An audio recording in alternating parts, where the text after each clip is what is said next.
제가 며칠 전에 영화를 집사람이랑 같이 봤습니다. 택시 운전사라고 하는 영화를 봤습니다. 여러분, 적어도 1000만 이상 보는 영화는 봐주는 게 에티켓입니다.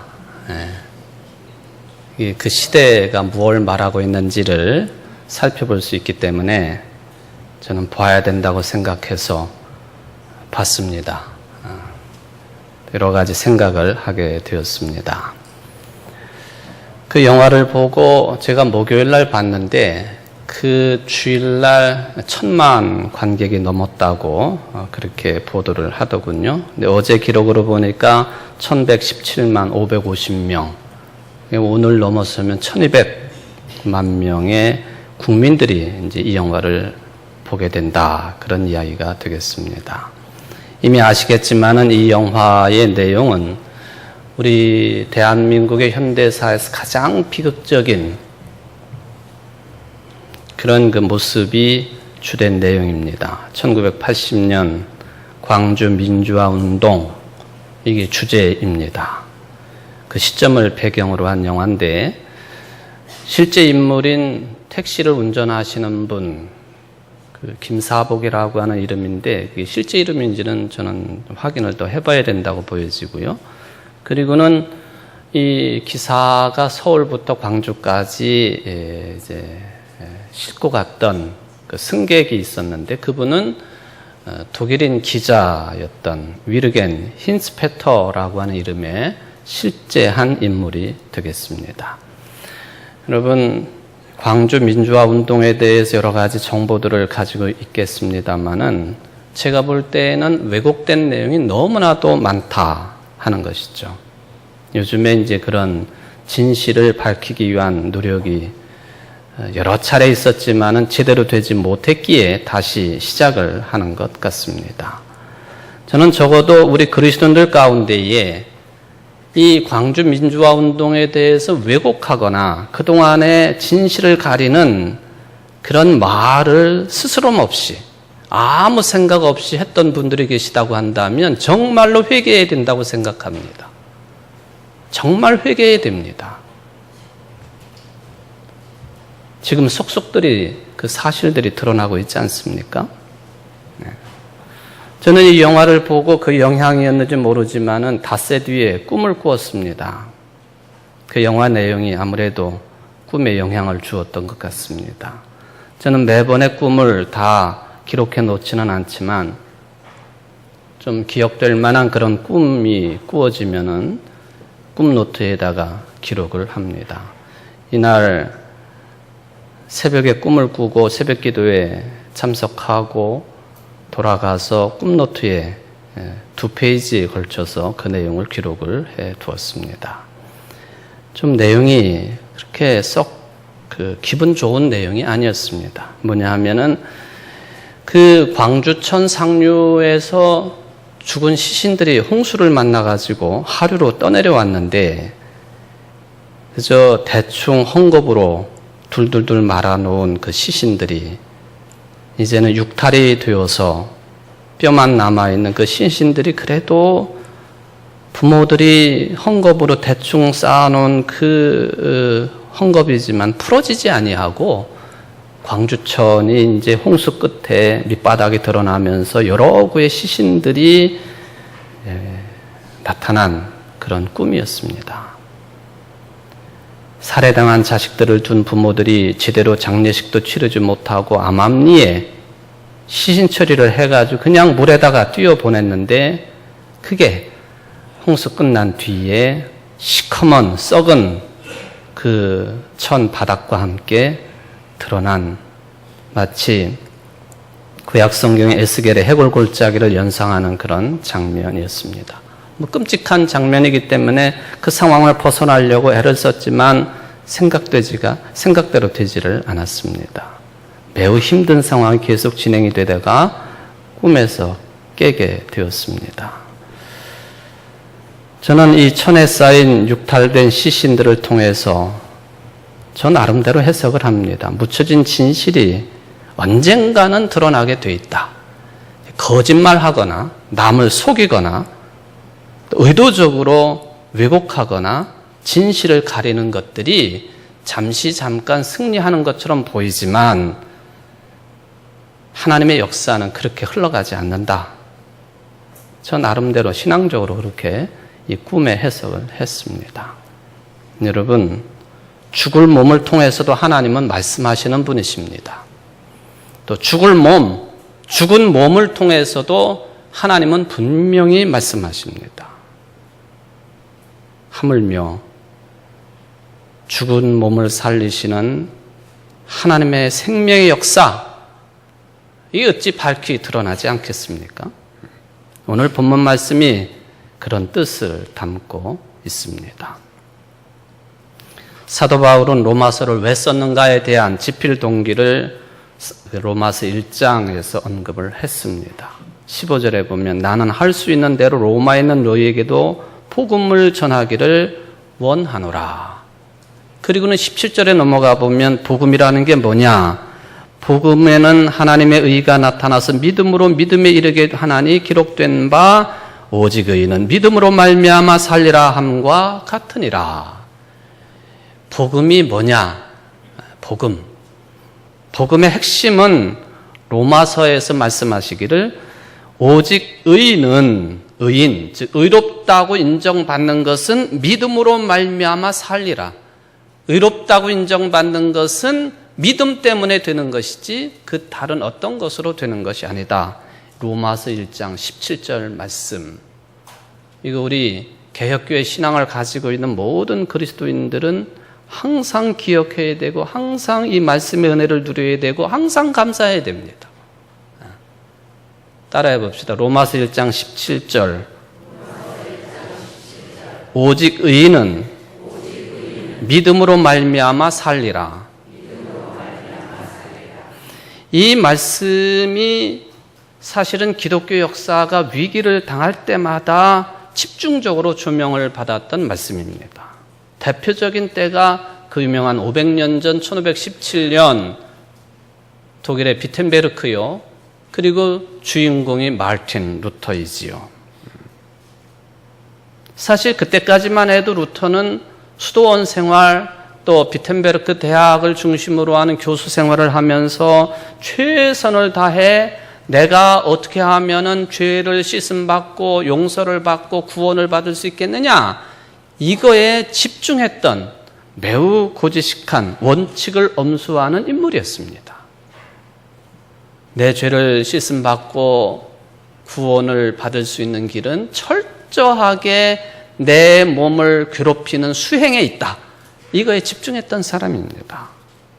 얼마나 철저하게 수행을 했는지 추운 겨울에도 불 떼지 아니하는 수도원에서 그저 담요 한 장 뒤집어 쓰고 3일씩 금식하고 눈 쌓인 바깥에 나가가지고는 눈에 뒹굴면서 죄를 회개할 정도로 철저했던 사람입니다.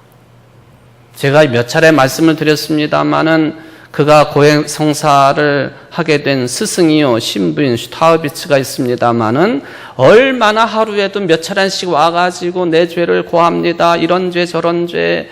그러니까 이 선생님이 제발 제대로 된 죄를 짓고 와가지고 고해 성사를 해라 하고 화를 낼 정도로 철저하게 죄에 대한 강박관념, 두려움이 있었던 인물이 루터였습니다. 어거스틴 수도원에 들어가가지고 수도 생활을 할 때에 그가 주로 갔던 고해소 바로 앞에는 계단이 하나 있는데 루터의 계단이라고 하는 별칭이 붙어 있었습니다. 왜냐하면 그 계단을 이용해가지고 고해 성사를 마친 루터가 그 계단을 다 오르기도 전에 또 죄가 생각나가지고 고해 성사를 하러 또 오고 또 가다가 또 내려와가지고 또 고해 성사하고 또 그러고, 그러니까 아예 그 계단 이름 자체를 루터의 계단이다 그렇게 붙일 정도로 루터는 자기 자신을 몸을 말하자면 학대하고 또 이렇게 열심히 수행을 하면은 구원받을 수 있겠다라고 하는 생각에 사로잡혔던 인물이었습니다. 그래서 그는 심판의 하나님을 미워하기까지 했습니다. 절망적인 것이죠. 원죄로 인해 영원히 저주받은 죄인들에게 십계명의 율법으로 다시 억압하는 하나님을 나는 용납할 수 없다. 이런 말까지 할 정도로 이런 문제에 아주 깊게 빠져 있었습니다. 이런 루터가 이 로마서의 말씀을 읽다가 정말로 천둥번개를 맞은 것처럼 깨닫습니다.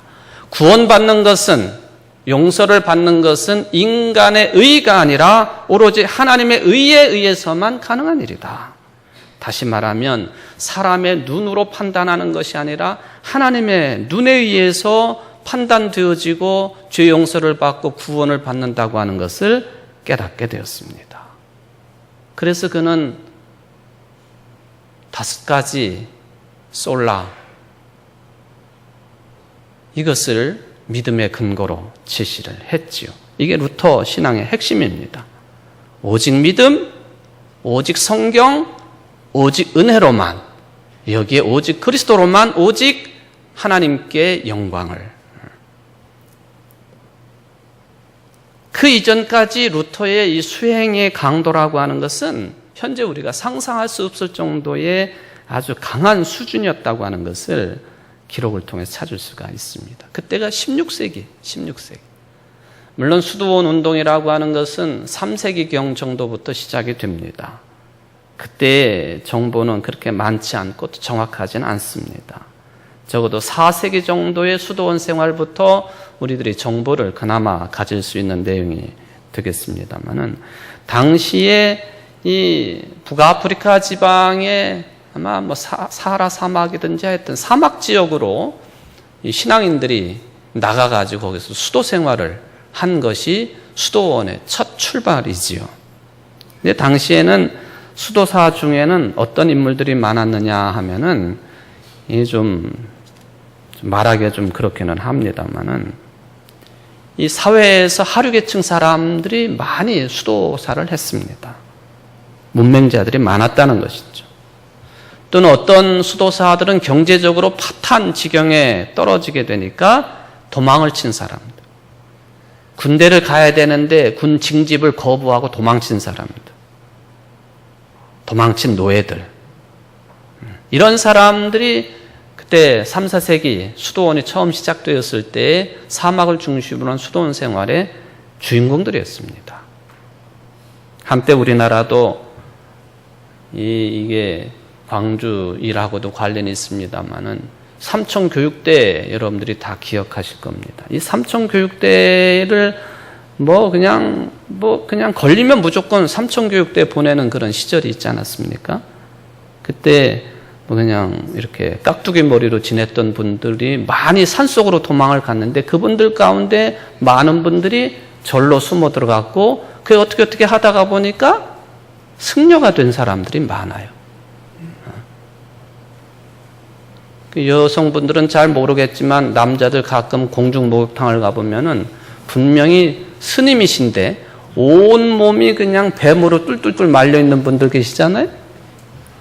대부분이 그런 분들이 그런 경력을 가지고 계신 분들이라고 봐도 틀리지 않겠나. 요즘에는 타투, 즉 문신하는 게 일반화가 돼가지고 그렇긴 합니다만은, 어쨌든 처음 수도원 생활은 그런 사람들이 많이 있기는 했었습니다. 그런데 이 수도원 생활이 세월이 흐르면서 가혹할 정도로 수도사들이 자신을 학대하며 견디기 어려운 고행을 강조를 하기 시작을 했습니다. 389년 시리아 국경 부근에 태어난 시메온 스틸리테스라고 하는 수도사가 있었는데, 이 사람은 아주 극단적인 수행자로 유명한 사람으로 남아 있습니다. 너무 극단적이니까 수도원에서 쫓겨난 적도 있기도 했습니다. 이분은 몸에다가 그냥 돌을 매달고, 그리고 온 몸을 쇠사슬로 칭칭칭 동여매 놓은 상태로 그렇게 생활을 했습니다. 그게 수도 생활이에요. 그게 고행입니다.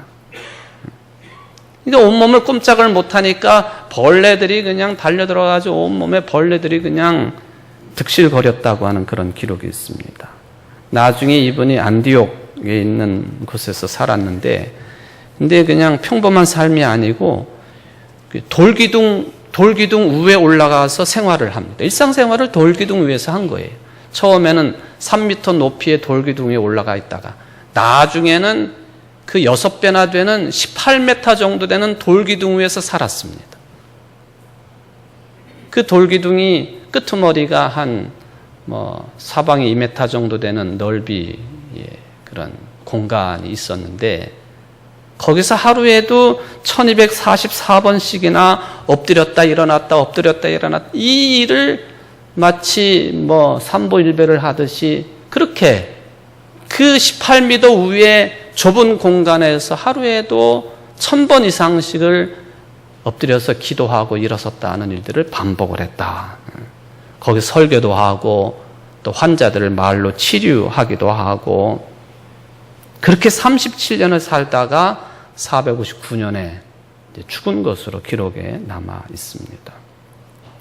마치 지금의 인도에 가보면 힌두교의 사두, 구루 또는 승려들이 그렇게 탁발승처럼 돌아다니면서 옷도 걸치지 않고 돌아다니고 그리고 어느 경우는 행패도 부리기도 하고 죽은 시신과도 함께 지내고 하는 또 자기 자신의 몸을 학대를 하는데 그냥 그 새코챙이로 온몸을 꿰뚫어 가지고 거기다 물건을 주렁주렁 매달고 다니는 그런 힌두교의 승려들처럼 이 사람도 기독교 신앙을 가지고 있었지만은 그렇게 수행을 했다 하는 것입니다.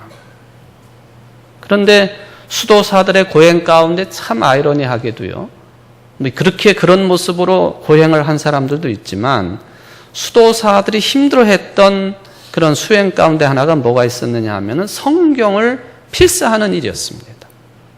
성경 필사하는 일.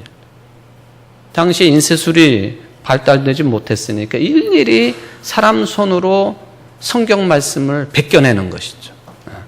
우리 교회 지금 재단에 있는 이 성경책도 우리 교회 창립 110주년을 맞이해가지고 온 교우들이 참여해가지고 직접 창세기부터 요한계시록까지 써서 바친 성경책이 아닙니까?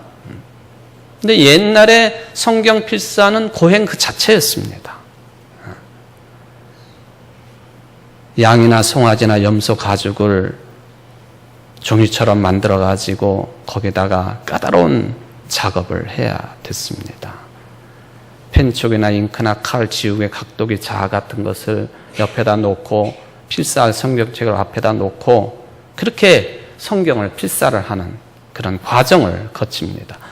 짧으면 1년 동안은 꼼짝없이 그 작업을 해야 됩니다. 그 작업을 하다가 하나님 이름이 나오면은 일어서서 또 펜을 바꾸고 잉크도 새 것으로 하나님의 이름 나오면은 그렇게 하는 게 성경 필사 작업이었습니다. 최근에 우리 교회 교인들 가운데에도 신구약 성경 전체를 오랜 시간을 들여가지고 필사하신 권사님, 집사님 이야기를 전해 들었습니다. 해보신 분들은 아시겠지만은 그냥 우리가 정성스럽게 한다고 하지만 이리 삐뚤어지고 저리 삐뚤어지고 옛날 같으면 다시 써야 되는 그런 필사지만은 그게 육체적으로 얼마나 힘든 일입니까? 굉장히 힘든 일이에요. 그래서 이 필사본 귀퉁이에다가 여백에다가 필사자들이 그러니까 수도사들이 가끔 자신들의 심경을 토로한 글들이 발견이 되기도 합니다. 예를 들면 이런 글들을 그 빈 공간에다가 조그맣게 써놓은 거예요. 오직 3개의 손가락만이 사용되고 있다. 내 몸의 나머지 부분은 지치고 괴로움에 빠져 있다. 이 작업은 너무 더디고 어렵다. 벌써 밤이 되었구나. 저녁 먹을 시간인데 필사자는 최고의 포도주를 마실 권리가 있다. 이런 등등의 여백에 남겨진 글들이 발견되기도 합니다. 그만큼 성경 필사 작업은 자기 자신을 내려놓고 어느 때는 죽었다 생각하고 이루어야 되는 고되고 힘든 작업입니다. 마르틴 루터 그 정도까지는 아니었지만 매우 엄격한 수도 생활을 했던 인물이에요. 그런데 로마서 1장 17절 말씀, 이 말씀을 대할 때에 그 무엇보다도 생명에 관련된 하늘의 음성으로 이 말씀이 조명되어지고 받은 이유가 있었습니다. 그건 뭐냐? 다른 것으로 되는 것이 아니라 예수를 믿는 믿음만으로 영원한 생명을 얻는다고 하는 사실이었습니다. 그리고 그것보다도 더 중요한 일은 우리 인생들이 살면서 있을 수 없다고 하는 내용이 담겨 있기 때문에 그렇습니다. 이 로마서 1장 17절을 오늘 본문 8장 11절에서는 좀 더 구체적으로 또 아주 강하게 사도 바울이 언급을 했습니다. 뭐라고 그랬습니까? 예수를 죽은 자 가운데 살리신 이의 영이 너희 안에 거하시면 그리스도 예수를 죽은 자 가운데 살리신 이가 너희 안에 거하시는 그의 영으로 말미암아 너희 죽을 몸도 살리시리라. 이거예요. 로마서 1장 17절 구체적으로 신앙 고백한 내용이 로마서 8장 11절 말씀입니다. 여기에 예수를 죽은 자 가운데 살리시니라고 하는 표현이 2번 반복되고 영이 너희 안에 거한다라는 뜻도 2번 반복됩니다. 그만큼 이 내용이 중요하다는 의미가 되겠죠. 저는 이 로마서 8장 11절 말씀을 그냥 좀 더 간단하게 간략하게 표현을 한다라고 하면은 이렇게 된다고 생각합니다. 예수를 살리신 하나님이 여러분을 살리신다. 예수를 살리신 하나님이 나를 살리신다. 예수를 살리신 하나님이 우리를 살리신다. 그 내용입니다. 무엇을 통해서? 믿음을 통해서.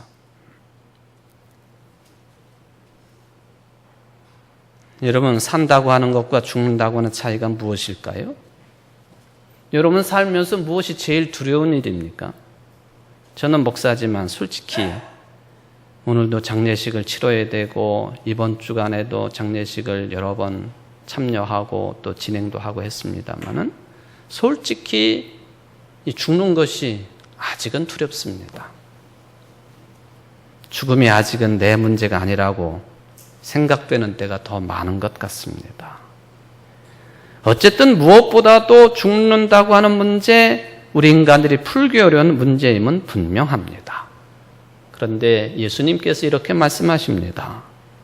마태복음 10장 28절 내용이죠. 몸은 죽여도 영혼은 능히 죽이지 못하는 자들을 두려워하지 말고 오직 몸과 영혼을 능히 지옥에 멸하실 수 있는 이를 두려워하라. 참새 2마리가 한 아사리온에 팔리지 않느냐? 그러나 너희 아버지께서 허락하지 아니하시면 그 하나도 땅에 떨어지지 아니하리라. 너희에게는 머리털까지 다 세신 바 되었나니 두려워하지 말라. 너희는 많은 참새보다 귀하니라. 누구든지 사람 앞에서 나를 시인하면 나도 하늘에 계신 내 아버지 앞에서 그를 시인할 것이요 누구든지 사람 앞에서 나를 부인하면 나도 하늘에 계신 내 아버지 앞에서 그를 부인하리라. 몸만 죽이는 세력, 힘들을 두려워하지 말라. 오직 몸과 영혼을 능히 지옥에 멸하실 수 있는 이를 두려워하라. 예수님께서 지금 제자들을, 양과 같은 제자들을 이리 가운데 보내시면서 하신 말씀이에요. 보라, 내가 너희를 보냄이 양을 이리 가운데로 보냄과 같도다. 그러므로 너는 뱀같이 지혜롭고 비둘기같이 순결하라. 사람들을 삼가라. 그들이 너희를 공회에 넘겨주겠고 그들의 회당에 채찍질하리라. 또 너희가 나로 말미암아 총독들과 임금들 앞에 끌려가리니 이는 그들과 이방인들에게 증거가 되게 하려 하심이라. 세상의 권력과 종교 권력, 자신들을 절대화하기 때문에 거기에 동의하지 아니하는 사람들 박해합니다.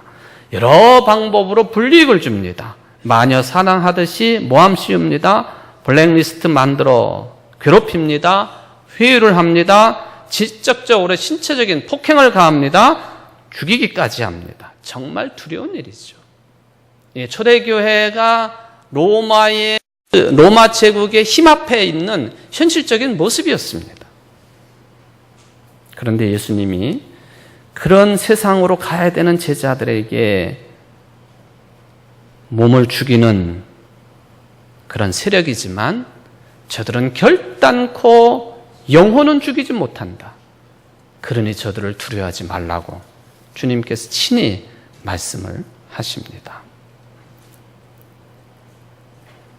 문제는 우리가 정말 두려워해야 할 뿐 몸과 영혼을 다 지옥에 던져버리실 수 있는 그 하나님을 얼만큼 어느 정도 깊이로 체험하느냐 거기에 달려있는 것 같습니다. 바로 이 깊이 있게 하나님을 체험한 사람들은 세상살이 때문에 받는 이 몸에 받는 불이익에 대해서 걱정하지 않습니다. 두려워하지 않습니다. 왜?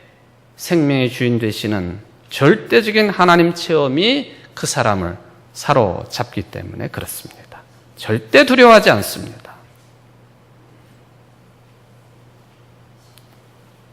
여러분들이 보시는 그림 가운데에 스페인 출신 피카소의 그림, 참 이게 해석하기 어려운 그림들이죠.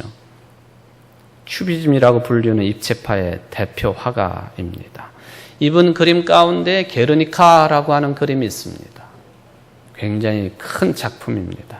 지난번 스페인을 갔을 때에 이 그림 원판을 그저 바로 이렇게 앞에 놓고 볼 수 있는 그런 좋은 기회를 가지기도 했습니다. 이 게르니카라고 하는 그림은 1937년 4월 26일을 배경으로 한 그림입니다. 당시가 스페인 내전 때이죠. 결국에는 프랑코 총독의 승리로 끝났습니다만은, 근데 이 독일의 나치가 프랑코 총독과 일단 손을 잡고, 그리고는 북쪽에 이 바스크 지방의 수도였던 게르니카를 무차별적으로 폭격을 합니다. 민간인들을 말이죠. 군인들도 아니고 민간인들을 폭격기를 동원해가지고 폭격을 했습니다. 당시에 이 게르니카가 큰 도시는 아니었습니다만은 1,500명 이상이 폭격에 의해서 죽었습니다. 이 소식을 듣고 피카소가 분노를 하고 그려낸 그림이 게르니카라고 하는 그림입니다. 물론 그 그림 자체로 보면은 이게 전쟁에 관한 것인가 그렇게 생각될 정도로 어렵기는 해요. 여러분들 화면에 떠 있기는 합니다만은 전쟁의 무서운 민중의 분노, 슬픔을 격정적으로 표현한 죽음의 테마를 응결시켜 놓은 20세기의 기념비적인 회화로 그렇게 보입니다. 여러분들 자세히 보시면은 그 그림에 여러 종류의 모습이 나와 있습니다. 거기에 보면은 죽은 아이의 시체를 안고 절규하는 여인이 있습니다. 불이 난 집이 나옵니다.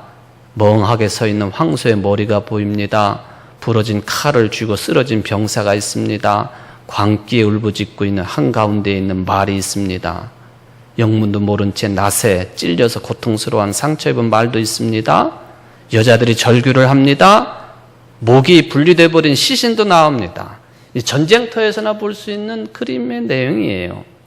그런데 그 피카소도 이러한 전쟁을 염두에 둔 그림이었지만은 이 그림에서조차 한 가닥의 희망을 노래하고 있습니다. 여러분들 이 그림의 맨 밑에를 보시면, 한가운데를 보시면 거기에 부러진 칼을 쥐고 있는 손이 나오고, 그리고는 보일 듯 말 듯 크게도 작고 흐리게 그려진 바로 그 손 위로 뭔가 하나가 보이는 게 꽃이에요. 꽃. 오늘 이 화면이 흐리기 때문에 못 보신 분들은 한번 찾아보시기를 바랍니다. 네, 지금 화살표가 보이는 곳, 꽃이에요. 꽃. 이 참혹한 현실 앞에서 피카소는 그래도 꽃을 그려놓습니다. 그게 희망이죠. 여러분, 죽음의 상황 가운데서 희망의 꽃을 그릴 줄 알아야 됩니다. 이것을 대표하고 있는 성경의 구절이 유명한 빌립보서 2장 5절 이하 그리스도의 참가이지요. 예수님이 인간의 몸으로 입고 오셔서 고난받고 죽으시기는 하시지만 그러나 부활하셨다. 그분이 우리의 왕이 되시는 분이시다. 2000년 전 무소불위의 권력을 행사하던 로마가 여전히 그 막강한 힘으로 통치하고 있던 그 역사의 한복판에서 어떻게 사도 바울은, 초대교회 교인들은 무슨 생각으로, 어떤 용기가 있었기에 꽃을 그릴 수가 있었느냐 하는 겁니다. 무엇 때문에? 그 기존의 체제를 뒤바꿔버리는 혁명적인 찬가를, 그리스도 찬양을 할 수가 있었느냐 하는 것입니다. 그 대답은 아주 명확합니다. 당시의 초대교회 교인들, 사도 바울은 인간의 생명이 이 육체의 죽음으로 끝나지 않는다고 하는 확신이 있었기 때문에 죽음 이편에서만 힘을 쓰던 절대 권력을, 로마의 권력을, 돈을, 세속적인 힘을 조금도 두려워하지 않을 수가 있었다고 하는 것이죠. 그렇기 때문에 순교가 가능했던 겁니다. 오늘날 그저 피득하면은 신앙을 부인하고 내 멋대로 살아가고 세상에 나가서 그리스도인임을 적극적으로 드러내지 못하고 살아가고 있는 오늘날 우리 한국의 그리스도인들에게, 초대 그리스도인들의 이런 진정한 신앙의 의미와 용기를 다시 회복해야 되지 않겠습니까? 여러분은 어떻습니까? 그리스도에게 무릎을 꿇어야만 되는 많은 세력을 두려워하지 않습니까? 부러워하지 않습니까? 경제적인 힘을 가진 사람들의 눈치를 보지 않습니까? 이 시대의 정신을 추종하는 데 급급하지 않습니까? 교회 안에서도 세속 정신이 왕노릇하고 있지 않습니까? 매주일 모여가지고 이렇게 예배드리며 그리스도가 왕이십니다, 세상의 주이십니다, 주인입니다 말은 하지만 공허한 외침에 불과한 것은 아닌지, 믿지도 못하고 확신하지도 않으면서 인형처럼 입술만 움직이는 것은 아닌지, 어떻게 하면 우리가 이런 것으로부터 자유로워질 수 있는지, 실제적인 두려움으로부터 자유로워질 수 있는지, 여러분들이 무엇에 빠져 있는지 살펴보면 답이 나와요. 돈에 매달려 사는 사람, 돈에 아둥바둥하는 사람이 있다고 한다면 돈에 대한 두려움 때문에 그런 거예요. 육신이 건강해야 되죠. 그런데 믿음의 생활보다도, 신앙생활보다도 몸의 건강에만 집중하며 살아간다면 그 죽음에 대한 두려움이 그를 사로잡은 것입니다. 건강이 좋기는 하지만 육체의 건강, 돈이 다가 아니죠. 일시적입니다. 일시적인 모습의 최고 정점은 내 몸이 죽는다는 거예요. 죽을 수밖에 없어요. 죽지 않으면 사람이 아니지요. 그런데 이렇게 죽게 되어 있는 존재인데 오늘 말씀에 보니까 하나님이 우리의 죽을 몸을 살리신다 하셨습니다. 썩을 육체를, 먼지와 흙이 될 육체를 하나님이 다시 살리신다. 어떤 분이시기에, 도대체 하나님은 어떤 분이시기에 죽을 몸도 살리시는 분이신가? 그분은 예수 그리스도를 그 참혹한 십자가의 죽음에서 다시 살리시게 하신 분이십니다. 이게 우리의 절대적인 믿음의 내용이지요. 복음입니다. 복음이에요. 그러기에 바울은 죽은 예수님을 죽은 자 가운데 살리신 하나님이 우리의 죽을 몸도 살리실 것이라고 과감하게 선포를 했습니다. 창조의 능력으로, 구원의 능력으로 우리를 살리신다고 말씀하십니다. 저는 이 시간 여러분에게 아주 진지하게 묻습니다. 이렇게 죽은 자 가운데 다시 살아나신 예수 그리스도를 진실로 신앙 고백하고 믿어본 적이 언제 있으십니까? 이 예수 그리스도께 정말로 가까이 가본 적이 있으십니까? 예수 그리스도를 믿는 믿음을 통해 생명을 얻었다는 확신과 느낌을 누려본 적이 있으십니까? 우리의 몸은 아무리 좋은 조건에 놓여 있더라도 결국 죽지만 영은 아무리 어려운 상황에서도 더 풍성해질 수 있다고 하는 이 진리를 실제적으로 실감해 보신 적이 있느냐는 것입니다. 예수 그리스도의 십자가의 죽음과 부활의 깊이로 들어가 보신 적이 있습니까? 구도 정진의 태도로 예수 그리스도와 하나가 되려고 치열하게, 정말 치열하게 기도하고 말씀을 연구하고 받아들이고 애쓰는 노력을 언제쯤 기울여 볼 수 있겠는가? 이런 게 전혀 없이 피상적으로만 교회를 왔다 갔다 하면서 그런 거 잘 모르겠습니다. 너무 어려워요. 그렇게 말하는 것은 신앙적으로 바람직하지도 않고 정직하지도 않은 태도입니다. 사랑하는 성도 여러분, 여러분이 생명을 얻는다고 하는 것이 무엇인지를 정말 진지하게 받아들이시기를 바랍니다. 건강한 몸, 또 섭생을 통해 숙명을 연장하고 복지를 확장하고 돈을 벌고 필요한 것이기는 하지만은 그런 것들이 참된 생명을 주느냐 하는 것이죠. 예수 그리스도를 죽은 자 가운데 살리신 하나님만이 세상 마지막 순간에 여러분의 영을, 당신의 영을 통해서 살리실 것이니 이 부활과 창조의 영에 집중하는 것이 신앙의 참모습이요, 교회 생활의 본질이라고 하는 것을 잠시도 놓치지 않는 여러분들 되시기를 바랍니다. 그리스도를 죽은 자 가운데 살리신 그분의 영이 여러분을 다시 살리실 것입니다. 이 믿음으로 죽음의 세계를 이기시는 여러분들 되시기를 주의 이름으로 축원을 드립니다. 기도하십시다. 자비로우신 하나님,